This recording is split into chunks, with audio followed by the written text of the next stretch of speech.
Welcome back to the Prism Podcast, everybody. Today we have a very special guest and a dear friend of mine, Erin Naney. She is really such a badass. She is an accomplished business owner. She's a wife and a mom of four beautiful children. Her family is incredibly beautiful. And she started her entrepreneurial journey actually at the very young age of 21 years old. She's had 16 years of experience. She opened her first location 16 years ago in the spray tanning space. Now she actually owns a med spa, and she's really turned that one company, that one business, into a successful multi-location, seven-figure company. And she is so passionate about empowering women, teaching entrepreneurs to really tap into their power and to accomplish their dreams, and really break down any barriers that maybe stopping them from designing the life that they want to live. So this podcast is so inspiring, so incredible. Again, without further ado, we have Erin Naney. All right, everyone, welcome back to the Prism Podcast. I'm so excited to have Erin Naney with me today, and we got connected. Gosh, it's probably been like 3 or 4 years at this point that we've known of each other. And what I think is hilarious, I was thinking today, we've actually never met in real life. We have it. We have it. Oh, I don't think so, which is nuts. But I've watched you over the past years just completely thrive in female entrepreneurship and just in entrepreneurship in general. So I'm super excited to have you on the podcast today and just pick your brain and have a great conversation. So I would love if we could start with, who you are, what you have created in your life and what you have going right now. And then we're going to just dive into all the good questions. All right. Well, I am a mom of soon to be 5. Never thought I would say that. I'm also a wife and a business owner and a leader. And I currently have 8 locations here, brick and mortar locations here in San Diego. Started with 1. Dream was to get to where I am today. And can thankfully say that now I have 8 and am kind of where I always hoped to be. So just recently, last week actually, I added 2 new locations. So I'm knee deep in digging into those and turning them around and making them great again. But that's kind of what I've been up to lately. Really working on getting those to be, at the standard that we have. Yeah. And the 2 new locations you opened up, is that the med spa or are those more tanning places? So we acquired 2 new locations of the tanning franchise. So they were owned by somebody else, and we took them over and are going to turn those suckers around. That's amazing. And you got started at a really young age. I think you were like 21 or something when you got started in business. How did you go from, because I remember a little bit of your story from a conversation that we had years ago, but how did you go from like a 21-year-old with no experience in business to now having a 7-figure business and 8 different locations? Yeah. So as crazy as it seemed, entrepreneurship was not trending at the time. So we're talking almost 17 years ago. And I was in a job that could have been my forever career, and I wasn't surrounded by entrepreneurs. My parents are entrepreneurs, and I lived in a household essentially that you went to college, and after that you had a career, and that's what you did for the next 45 years of your life. And as I sat behind this desk, and what stands out to me the most is I love people. I love being outside. I love seeing the sunshine. And what stands out to me is that the only glimpse of sunshine I would get all day was the skinny little window across the office in my boss's office. And it started weighing on me that like this wasn't for me. But if that wasn't for me, then what was? And as I mentioned, it was very different than now. I think that, now you would have, we're in the climate of we can do anything and go after it, and you can, start your passion into a business.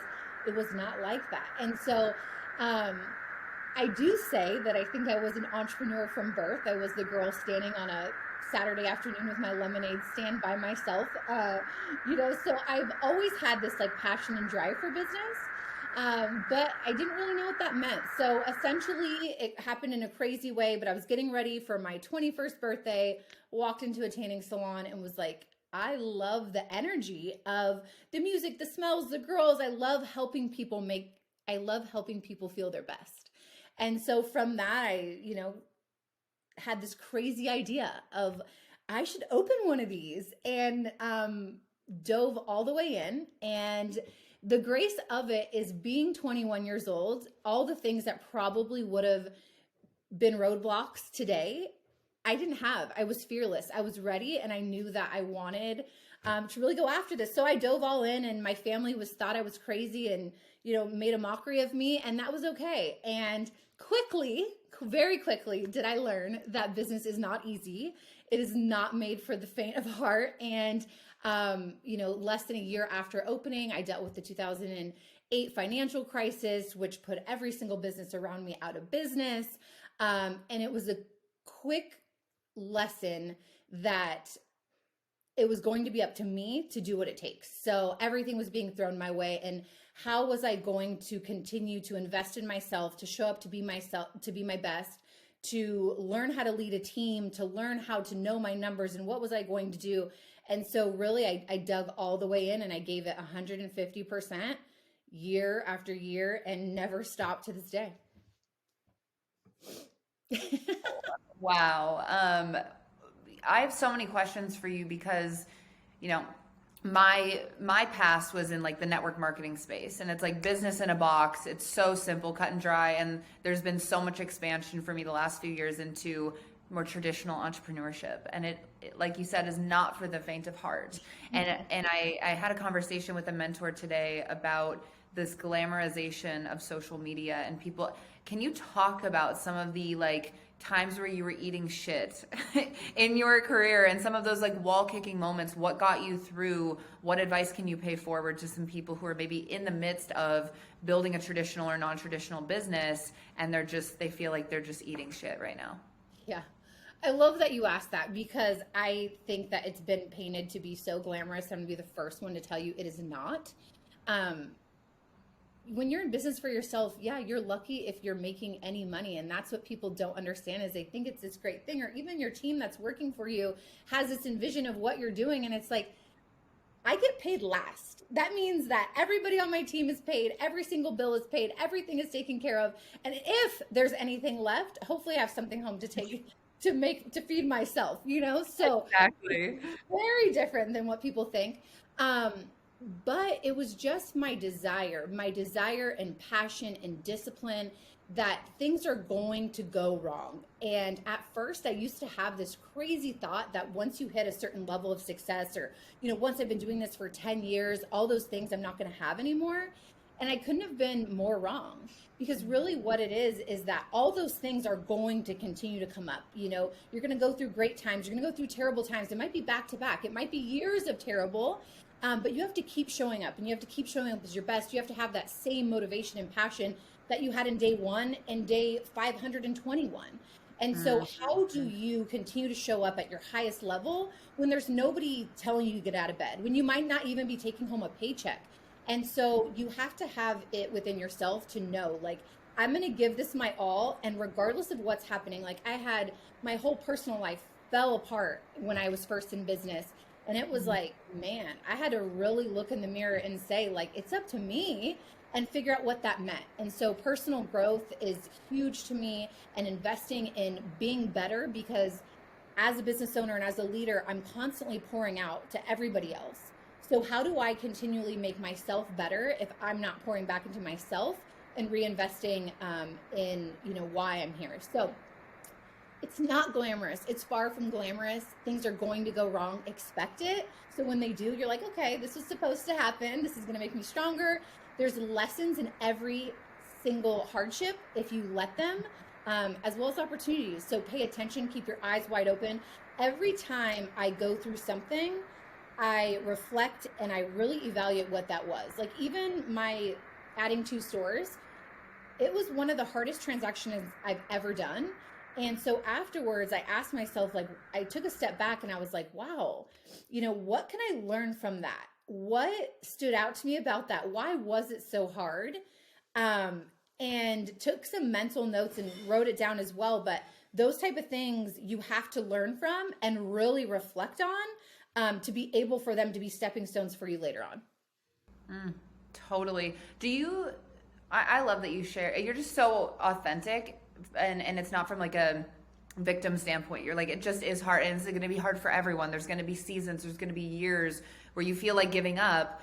Yeah. My question for you, with that being said, is do you think everyone can be an entrepreneur, or do you think there are certain characteristics that set people apart to be not just entrepreneurs, but be successful entrepreneurs?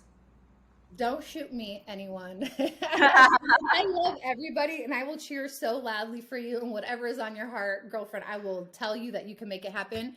But I truly do believe that there's certain characteristics that are going to make an entrepreneur. It is not for everyone. And so that is one of the reasons why I'm so frank with people. When people say like, I have this really great idea and I want to do this, this, and this. And I'm like, all right, are you ready to work 24/7? Are you ready to give up all the fun stuff that you think that you're going to have? Are you ready for you have to be mentally tough. It's not easy, and there is nobody clapping for you. There is no one handing you trophies. There's no one saving you when you had your worst month or handing you a check to keep the business afloat. So it's like there's tons of things that go into it. And I don't think that it's for everyone, but there is something for everyone. So it might not be for you, and that's okay. But there is definitely something for you. So it goes back to the glamorization of it. And I feel like that's made people think that that's what everybody should be doing. And it's like, no. There is no other industry where everybody starts thinking that that's what they should be doing. It's like, no, you can be a boss babe and you can be killing it in a company. Working for yourself is not the answer to everything. It works for some people and it works for in different ways, but it's not for everyone. I'm so glad you say that, because I feel like you said, it can be for anyone, but it's not for everyone, right? Absolutely. It's like, and there has to be, in my opinion, and this is probably not a popular opinion as well, but in my experience, there has to be a level of drive and commitment and insanity that it takes to get, like, literally, the people who are not a little insane, I don't think will last past a 10-year career in entrepreneurship, because it's so challenging and it can be so difficult and lonely at times, and it's amazing, right? But the people who get off on it and have a little bit of insanity are the ones who are going to make it through. I saw this video this morning. Steve Jobs was talking about how, it's so important to have passion for what you do, because if you don't have a deep rooted passion in what you do, you will not get through the hard times, because it is so challenging. And I think, being able to share that openly with people and being like, yeah, not everybody's supposed to be an entrepreneur. Just like not everyone's supposed to be an employee. I am not designed to be an employee. I've tried it and it doesn't work for me. And thank God for employees for so many things. But I think it's important to make that distinction. And there's also a difference between entrepreneurship and leadership. Mm-hmm. And you have excelled in both. And I think leadership is like, you can lead yourself as an entrepreneur, but the moment you can lead other people is when you really become influential. So what has your journey from 21 years old with no experience into 8 stores and all of these employees, what have been some of your biggest learning lessons in leadership and growth areas in leadership? Yeah. So when I first started, I thought the answer was me doing everything. So that's what I did. I did everything. And if I wanted it to be done right or at this certain level or done this way or that way, then it had to be done by me. And so for many, many years, that's what I did. I wore every single hat in the business. And CEO does not mean cheap over everything. It does not. And I think that's one of the biggest things that I run into with entrepreneurs that I work with is they're so stuck on this control or this or that. So I would say one of my greatest lessons came when I realized that the more I empower my team, the more that I'm going to be empowered and the more my business is going to be empowered. So there's a right way to empower people, right? We're not just going to hand them a task and not tell them how it needs to be done. We need to develop them. But the more we can get our team involved or that right-hand person involved, the more brain power you're going to have. 2 is always better than 1.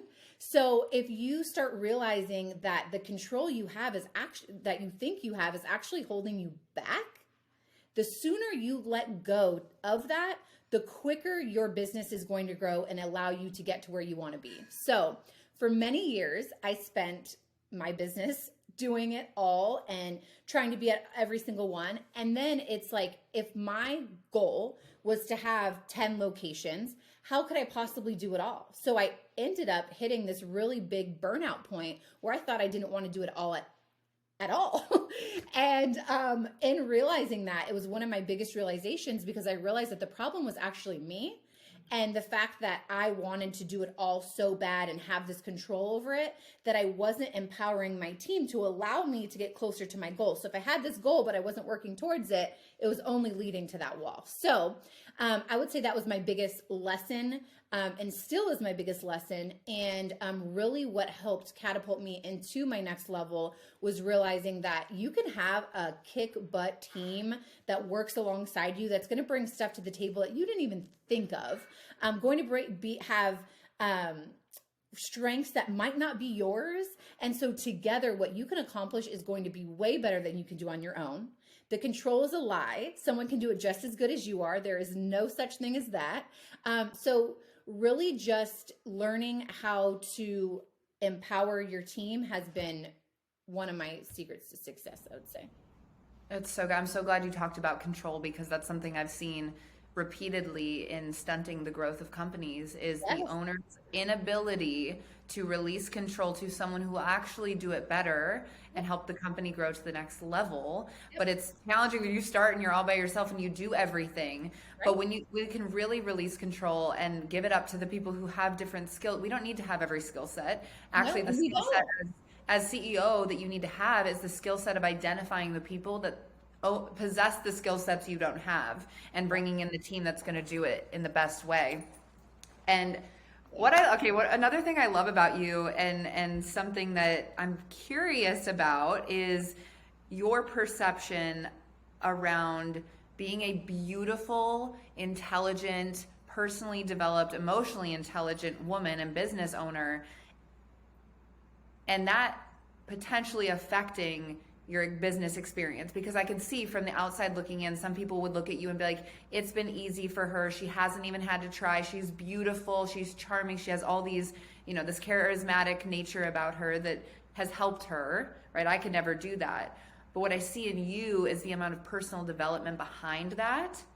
What role has personal development played in your business acumen and your ability to negotiate and all of the things beyond just the way you look and being charming and beautiful, that have set you apart in business? Wow. Well, thank you. That was such a compliment. Everything. It's played every single role, because every single chapter has required a different version of me. And if I did not evolve, and if I did not pour into myself, how am I possibly going to show up and continue to evolve a company if the leader of it, the visionary, is not doing it myself? So that was probably a great lesson that I learned when the financial crisis happened. I was part of a franchise who went bankrupt. There was no franchise anymore. So everything was on my shoulder, which meant, okay, so now I am in charge of marketing and creating and doing all these things, which thank goodness I was good at, but also there were things I wasn't good at. And how do I become good at them? Well, I better start getting to learn. Podcasts weren't like a thing back then, really. So I invested in conferences, books, going to hear people speak, going to conventions. So that was kind of like the older school way of doing it. And you better believe you would see me at that. I was hungry. People who are doing it at the level that I wanted to do at, you better bet I was asking them questions. I was meeting with them. I was asking them how. I had no shame. I want to be where you are. How do I do it? Right? So every room I could get in, I was surrounded in a room full of men. I didn't care. I knew that was how I was going to learn. That was how I was going to get better. And then today, nothing is better than challenging myself, because I can't lead a team if I'm not pouring into myself. I can't tell my team, you need to pour into yourself to be a better leader, but I'm not doing it myself. I don't know everything. Even after almost 17 years, I'm still learning to this day. So constant learning, growth, and that desire to be better and be able to pour into myself so I can pour into others is like one of my passions that I just make sure that I'm continually investing in. Yeah, I think progress is like for so many people, I think after the last few years, it's like, what is the thing that really fulfills us? And for me, it's shifted so much from like the status and the way that's a lot of the beginning of the journey can be like achieving the things, making the money to buy the things. And then for so many people, it eventually evolves just into progress and leaving it out all on the field and being Yeah. like, how can I just become the absolute best version of myself? My question for you is, where does your drive come from? Because it's very rare that I have a lot of drive, and I know where mine comes from, and I'm always curious when I see people with as much or more drive than me. I'm curious as to where it comes from for you. From a time when I was a little girl, I had this bigger vision for myself. And I would say, like, deep within, I've always just had this deep fire desire. And, um, someone recently asked me and they said, your kids must be your why. And I said, they are. They're a big part of my why. And I said, but I'm my first why because Yes. I have to love myself and I have to invest in myself and I have to believe in myself more than anybody else in order to give them what they need. So I am, the biggest reason behind it. And then, of course, my kids and my family. But from that little girl who just knew that, she didn't have that easy childhood and she wanted things and she wanted to make a life and a name for herself and knew that it was all possible and that she could create something very different than what she experienced. And that has just always fueled me into the next. And then obviously as your life changes in seasons, it's different things drive you in different, ways. But deep down inside, it's that little girl who's always wanted more and who's always believed in herself and wanted, the best. I love that. And I also love because that resonates for me. I don't have kids and I definitely don't have 5 kids. But but what I see so often is the motivator for a lot of mothers is the kids. But for me growing up with a mom, like what motivated me is actually seeing her going after what she wanted and Right. not having it be only about me. And I think that's such a powerful lens that you see it through. Like you say, being your biggest cheerleader and your number one fan is so important. And obviously the kid, they are part of that why, they're ingrained into that why. Right. I know you mentioned before about the recession in 2008. And obviously, cycles are happening and we're in slash entering one slash like deep in it. Who knows how deep we are. What advice would you give to yourself if you could go back to 2008 or give advice to the person who's going into their first business cycle of a recession? Yeah. What insight do you have? So my advice would be to keep going. In 2008, I would say it was one of the only 2 times in my life that I ever thought that this was it. I was newly in business, didn't have the foundation built to have a sustainable business. My resources were all exhausted. So it couldn't have hit at a worse time, just being, so fresh into business and not really knowing. But the biggest thing I can tell you is that there are opportunities everywhere. And so you need to keep your eyes wide open, not so concerned on, oh my God, what's happening next? It's like, keep doing what you're doing day after day. Things are going to change. That's okay. These are all cycles, right? So if you're going to be in business for the next 20 years, this isn't going to be the first recession you're going to experience or the last. So stick to what you know to do. Keep doing it. Keep providing at a high level. Keep doing what you do and keep your eyes wide open for opportunities. Through 2008, the recession, right? It knocked my business on its butt, was terrible. But I was able to relocate to a bigger location and a booming new shopping center, all because I was keeping my eyes wide open on what was next for me. Everybody around me went out of business. So now am I in the shopping center that I thought was going to be a great place to be a year ago when this all started and there was, I had tenants and neighbors all around me? It was completely different. So instead, okay, it's like, all right, well, I need to start figuring out what to do next and how am I going to change the trajectory of my business. And for me, that was just an example of it, you know, moving to where the people were going to be and being in a recession that opened opportunities because landlords were hungry to get people in their shopping centers. So that meant that they were going to help me get there. So there's opportunities in every hardship. Every single hardship, there's an opportunity. And if you don't see it, it's because your eyes aren't wide enough open, and it's there. So just know that the hard times are going to bring lessons. They're going to bring growth. They're going to bring opportunity. And if you're ready for it, and if you're paying attention and you're looking for it, you're going to find all those. And you know, it ebbs and flows. Business is great, and then it's not great. But the opportunities and the growth and the that we can look for is what is going to springboard you into your next level. So those things can make the hard times be amazing. Totally. Well, you find what you look for, right? And you're looking for opportunities. And true entrepreneurs don't sit and complain about things because we just know that's not going to do anything, right? We can't complain about any external things. So it's like, what's next? Where am I going? How can I keep my blinders on? And how can I keep moving forward, even if it's just like crawling forward? But that's amazing. How did you deal with burnout? I'm curious because I know a lot of people are burnt out. 2020 burnt them out. They're still burnt out. What was that like for you?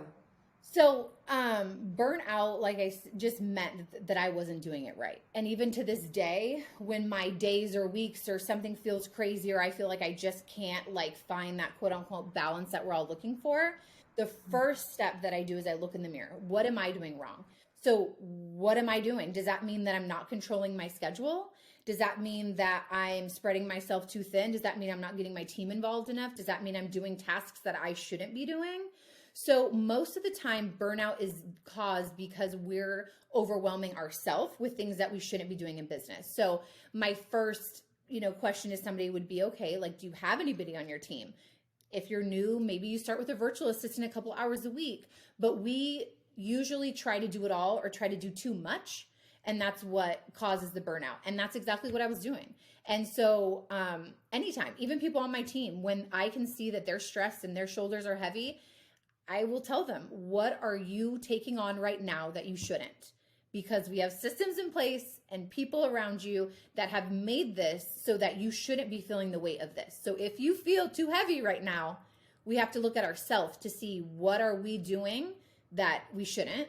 And that could be in a bunch of different areas, but taking on too much, not controlling your schedule, not empowering other people or having help, that could mean having your groceries delivered that day because you have a busy week, but that just freed up 2 hours of your time. So simple little changes, but it all starts with yourself. And a lot of times we're looking outward to see, oh my God, I can't handle this business. It's like, no. What if we just did things different? You have such a level of complete ownership, always looking at yourself first, which is such an amazing and beautiful discipline. I think it's a discipline. I don't think it's something that's gifted to anybody to take ownership for their life. But what I've experienced, especially recently, is my body burns out when it's doing things that's not in alignment with like what I love. And when I'm doing things that I love and I'm passionate, like truly deeply passionate about, my body tells me and it gives me the energy to be able to work endless amounts of hours. I'm also a generator in human design, so that makes sense. But the body knows. And so it's like listening to, what are we taking on that we shouldn't be? What can we outsource? What can we, offset? What can we just say no to?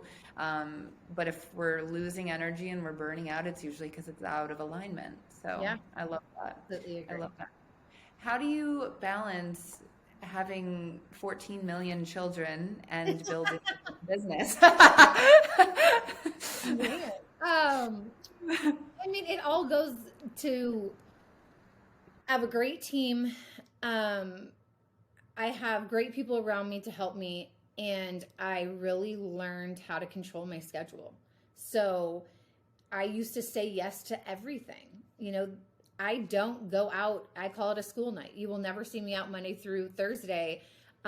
Even if that means a friend wants to go to dinner, I will not be there. I have kid stuff going on, and I have to get enough sleep to make sure that I can wake up and perform at a high level every single day. So for me, that doesn't work. So there's sacrifices I have to make. Yes. There's days when I feel like I'm losing my mind. Absolutely. But I try really hard to control my schedule to make sure that I'm not taking on too much in one day or trying to take on too much in one week, which is easier said than done. And then I utilize people around me, whether that's my team or, I really, I'm a recovering control freak. So I still have to check myself, but you're not going to get, if I want to have kids and a business, it's like, well, then if you want both, you got to, have other things in place. So, in a nutshell, I guess that's how Do I you keep have track like of a everything. certain Totally. I feel like for moms, it's such a different world, but do you have like any structures that work for you? Like for people who are listening who are maybe moms or maybe not moms and they're trying to get everything done that needs to be done. They're okay with, outsourcing things. They're okay with asking for help. How do you schedule your days like on a granular, very small level? Yeah, so I essentially figure out like how many hours I have in that day. So if that means that kids go to school at 8 and I'm available, I'm done dropping off by 8:30, and then that means I need to have an hour for myself and move my body and really get my mind and pour into myself in that way, then that's going to be scheduled too. Because if we just hope that this time appears, or hope that just like we schedule a meeting, that we're going to have time to think or schedule our 2023 goals or do these things, I schedule everything to make time for them because we're never going to get more time. Things aren't going to get less crazy. So that's why I'm a big advocate of controlling your schedule, which means figuring out how many hours do you have in that day and how are you going to spend them, and be very intentional about what you do. And like I said, that means saying no. That means if I need a day to rest, then I need to say no to 5 other things or whatever that looks like. So be intentional, figure out what your calendar looks like, set it up, and even include the time to think, the time to plan, the time to set goals, the time to invest in your personal growth. Like set that in just like you would a meeting, and you'll find that you're carving out the time for it. Totally, totally. I think time block. I was just planning out I have all my stuff around me, planning out I love 2023. And that. it's like the most important thing, just taking a little bit of time to plan and then like reverse engineering, putting everything in the calendar like it is a Yeah, meeting because it is, and then sticking to it. I think that's the thing people have a hard time with is sticking to what they said they were going to do because there's no boss telling them what to do. right. It's like personal accountability. Yeah. Um, I love that. What is the thing that you're most excited for with all this expansion that's happening in your life and your business? What are you looking forward to the most in the new year? Crazy. It's like every year that I think I can answer that, it changes completely. And then I'm like knocked on my butt, like, man. Um, I would say one of the my favorite things about what's going on for me right now is that my leadership team is growing, and it's where I envisioned it to be and where I've always really strived for it to be. So with adding locations, I've been able to add layers. And there was a time in my career where I was like, once I get 5 locations, that's like my tipping point. Work-life balance is extremely important for me. So I was like, that's going to be it because otherwise I'm not going to be able to live. And what I realized, I was actually looking at it wrong. I was looking at it still from a standpoint of me doing too much instead of, as you evolve your business, you also have to be evolving your CEO position. So that means that things that I did when I had 3 locations isn't going to work when I have 8.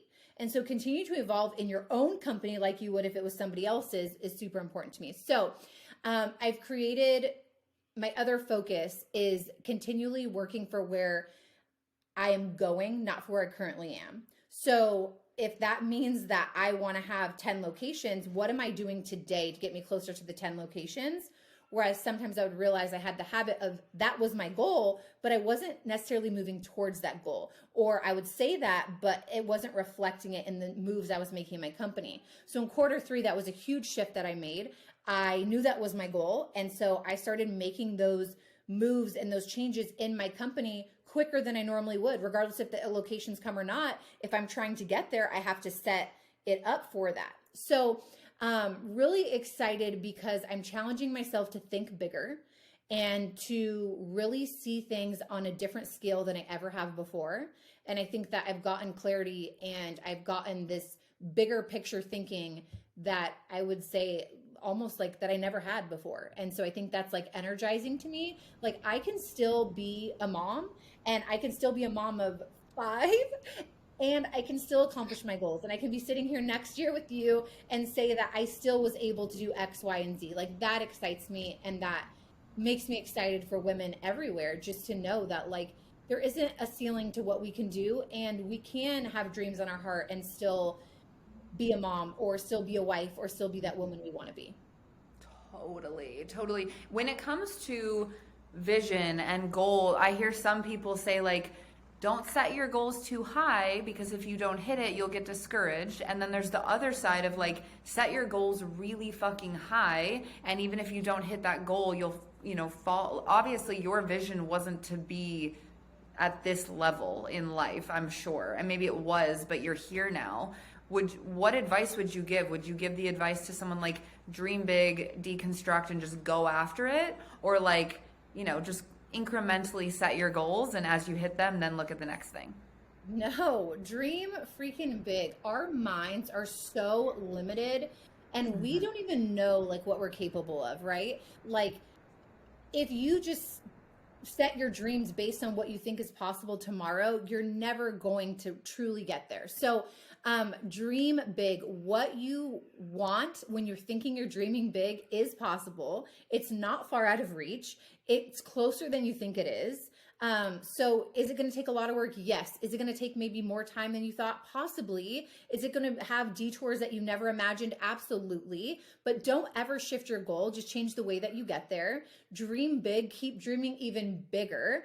Don't have a ceiling to it. There is no such thing, right? So no, yes, dream as big as you possibly can. Oh, I love that. I'm so glad you said that because it's so funny when I hear people say like, don't set them too high or you'll get disappointed if you don't hit it. I'm like, it's okay. If we don't hit it, we don't hit it, but we might as well reach our potential as human beings Yes. over here and reach our potential as women and men. What is the, I'm almost done here with you. What is, I don't want to keep you too I'll long. be here all day. I know, I love talking to you. You have such a high frequency and you're like so radiant. But what is the best piece of advice that you have ever been given? Oh my gosh. It has served you more than any other piece of advice. Oh my goodness. I suck.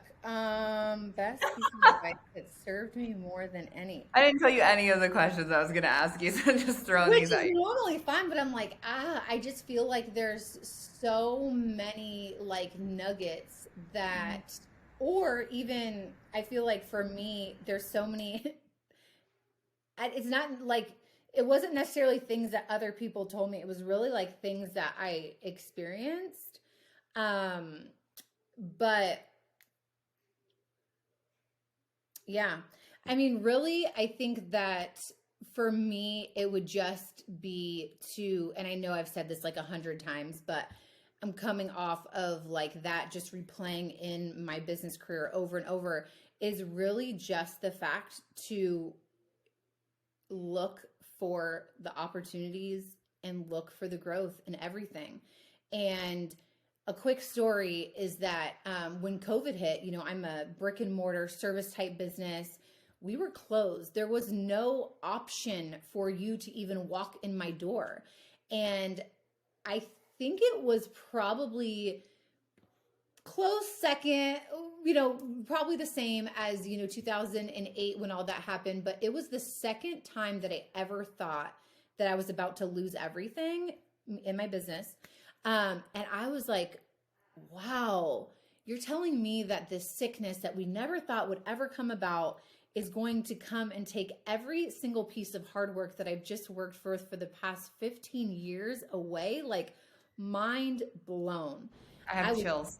I was so down. Like, I shed tears. I'm not a crier. And I just boo-hoo cried. Like, how am I going to support my team? I have a large team. They rely on me for paychecks. Everybody didn't know what to do where. And I just was like, I cannot believe that this is what's going to wipe out everything. And the next day I was out for a run and I said, Erin, you've been here before. You have been here before. And what did this teach you? And what it taught me was that there's lessons, there's growth, and there's opportunity. And so I can be so down and out about my business is closed, and then it was closed for 2 more weeks, then it was closed for 2 more. I could be so down and out in that season, or I could be figuring out how the heck I'm going to get through this, what opportunities are out there, how am I going to get better? And that's what I did. I put my head down and I figured it out, and I was like really on top of my growth, invested in my personal development more than ever before because I had the time. It was amazing. And I was looking and searching for opportunities because I had been there before and it was the same thing. So coming out of COVID, we opened location number 4 and was able to negotiate things I would have never been able to do in any other season. Because the fear was so high and because people felt so down and out, I took that to my advantage and I knew this is going to turn around, right? It always does. We don't know how long, we don't know when or whatever. So use your past experiences to really give you that confidence that I can guarantee you've been in situations multiple times. So let them give you that confidence when you're feeling down, when you're feeling like I can't do another day, when you're feeling like this is hard, I shouldn't be doing it. When you're having those thoughts and all those feelings, use your past experience to give you the confidence to get you through something else, which will then teach you and give you the opportunities and the growth if you let it to get you into your next season and your next level. The whole time you were just talking, I had full body chills. That is so powerful, and your mindset around adversity and hardship is so fucking inspiring. So thank you. You could have a podcast for an hour about the adversity and the challenges that I've had. And that's one reason why I like to be transparent with people. It's like, I have had every single thing thrown at me. I have heard no way more times than I've heard yes. Every single thing that I've made happen all started with the no. And then it was like, okay, so then how are we going to make this happen? So I am no different than you, than anybody else at all. And that's what I just want people to understand. Like, I wish I had somebody there telling me these things when I was starting out. Like, I am no different than you. You can make everything you want happen. You can make every dream you have on your heart come true. Is it going to take work? Yes. Is it going to be hard? Yes. Is it going to be great? Yes. It's going to be all those things in all different orders, all meshed up.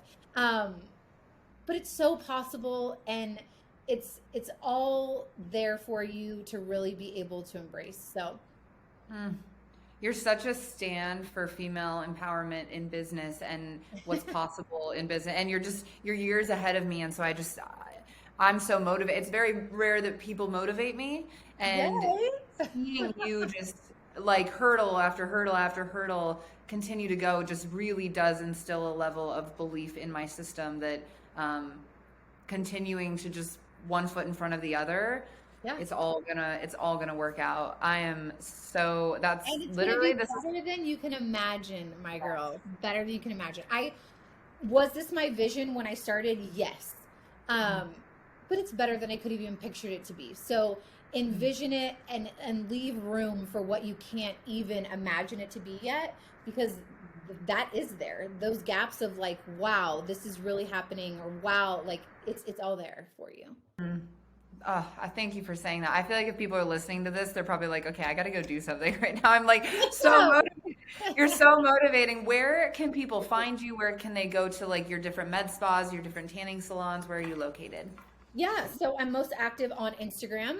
You can find me at OMG_it's Erin. And then if you're local here to San Diego, I would love to have you at our location. So our medical spa, Santa Bella, is located downtown. And then we have 7 Tan Sunspray Spa locations throughout San Diego as well. So you can find that all on my Instagram. But I would love to connect. I'm just so passionate about this because this wasn't a thing when I started. And so me rooting for you, it feels like me rooting for my younger self, and nothing makes me more happy. So love it. Oh, thank you so much for your time today, Erin. You guys go check her out. If you're in the San Diego locations, go in because her spas are beautiful. I've been, and I'm so grateful to know you. I'm so grateful to be in friendship with you, and I can't wait to watch you continue to just rocket ship.